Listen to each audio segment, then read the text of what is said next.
కడప జిల్లా వల్లూరు మండలంలో జరిగిన హత్యాయత్నం కేసులో ముగ్గురు నిందితులను పోలీసులు అరెస్ట్ చేశారు.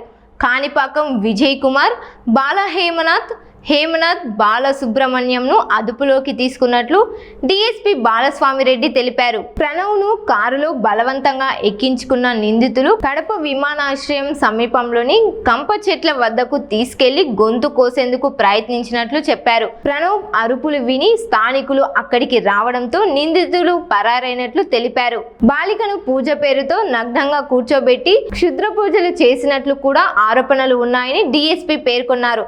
నిందితులు బాలికను వల్లూరుకు తీసుకొచ్చినట్లు తెలిపారు. నిందితుల నుంచి మారుతి సుజుకి సియాజ్ కారు, కత్తిని స్వాధీనం చేసుకున్నారు.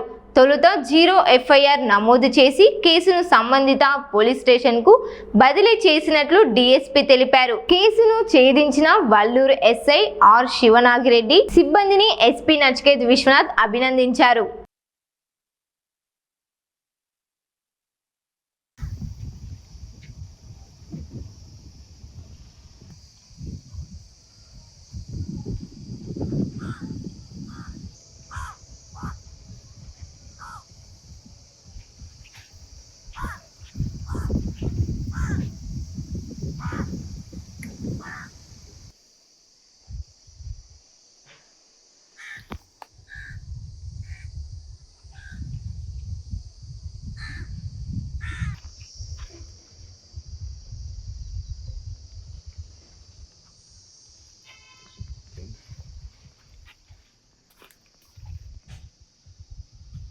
బ్యాక్ సైడ్ ఉన్నాయి.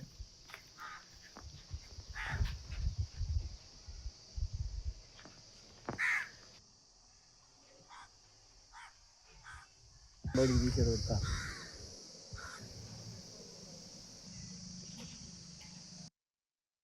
ఈ నెల 10వ తారీఖు 8వ నెల 2026 సంవత్సరం రాత్రి 7 గంటలప్పుడు వల్లూరులో ఒక కిడ్నాప్ ఇన్సిడెంట్ జరిగింది. ఆ కిడ్నాప్ ఇన్సిడెంట్లో ఇమ్మీడియట్గా మా పోలీసులు స్పందించి ఆ కిడ్నాప్ అయిన అతన్ని కిడ్నాపర్ల చెర నుంచి విడిపించినాం. ఆ అబ్బాయి వయసు వచ్చేసి 17 ఇయర్స్ ఉంటాయి. అతని పేరు సాయి ప్రణవ్. వాళ్ళ మదర్ పేరు వచ్చేసి భాగ్యలక్ష్మి. ఈమె భర్త చనిపోయి ఉంటాడు. ఈ కిడ్నాప్కు కారకులు వచ్చేసి ముగ్గురు వ్యక్తులు. వాళ్ళు అందరిది వచ్చేసి చిత్తూరు జిల్లా. వాళ్ళల్లో కాణిపాకం విజయ్ కుమారు, కర్ణం హేమనాథ్ బాలసుబ్రహ్మణ్యం అని ముగ్గురు వ్యక్తులు. ఈ ముగ్గురు వ్యక్తులు వాళ్ళు సూపర్ న్యాచురల్ పవర్స్ను నమ్ముతారు. ట్రెజర్స్ ఎక్కడన్నా ఉన్నాయి అని అంటే వాళ్ళు ఈ క్షుద్ర పూజలు చేసి ట్రెజర్స్ను బయటికి తీస్తామని చెప్పి ప్రజలను నమ్మిస్తూ ఉంటారు. ఈ క్రమంలో వీళ్ళు అనంతపురం జిల్లా కర్ణాటక బార్డర్లో చెట్టూరు అనే విలేజ్లో ఒక ముస్లిం ఫ్యామిలీకి దగ్గర అవుతారు. అక్కడి నుంచి వాళ్ళు అక్కడక్కడ ఆ ఊర్లలో పరిచయాలు ఏర్పరచుకొని ఆ ఊరు నుంచి ఒక అమ్మాయిని తీసుకొని వస్తారు. ఎక్కడికి? వల్లూరుకి తీసుకొని వచ్చి భాగ్యలక్ష్మి వాళ్ళ ఇంట్లో పెడతారు. ఈ భాగ్యలక్ష్మికి పూజలు చేస్తే కనుక డబ్బులు వస్తాయని చెప్పి చెప్తారు.